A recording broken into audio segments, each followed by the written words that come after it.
The word recall is vestigial because in the past the only way to update the software in a car was for the car to be brought in to the dealership to get serviced, and they'd have to plug it in and update it. But all of the Tesla vehicles have an over-the-air update capability, just like your cell phone, your laptop.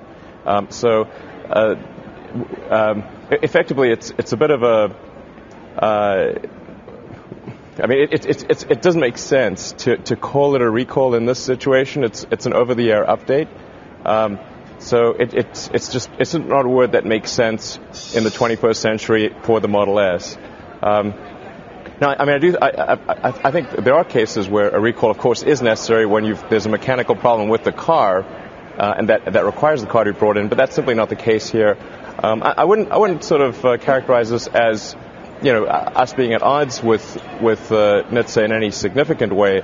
We just wanted to make sure that we clarified to customers that they don't need to bring their car in, that they could be under the wrong impression that they need to bring their car in, and that's simply not the case.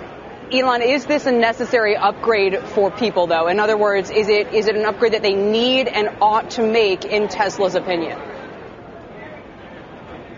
Well, the over-the-air update has already taken place. That took place last month.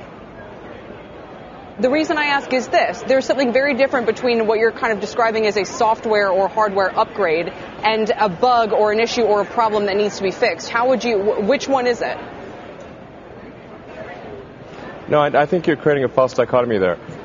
The remedy in this case was to do an over-the-air update, which we did last month. And obviously, bringing the car in is kind of pointless because the software has already been updated.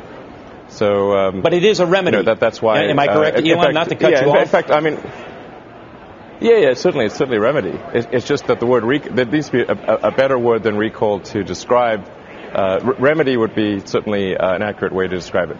But I really think that's the sort of that's the least important thing that was announced today. I think the most important by far is the fact that the demand for our cars in the fourth quarter was very high, and we actually exceeded our guidance by almost 20%, delivering 6,900 cars.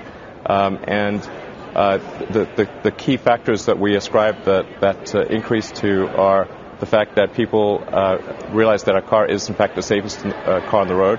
It has the lowest probability of injury of any car. In fact, the Model S and Tesla is the only manufacturer to have no deaths or serious injuries.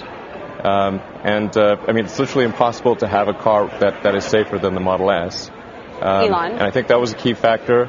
And then also cold weather sales. That in Norway, for example, we have the highest sales per capita of any country in the world. In fact, for a few months in the fourth quarter, we actually were the most sold car in Norway. The number two was the VW Golf.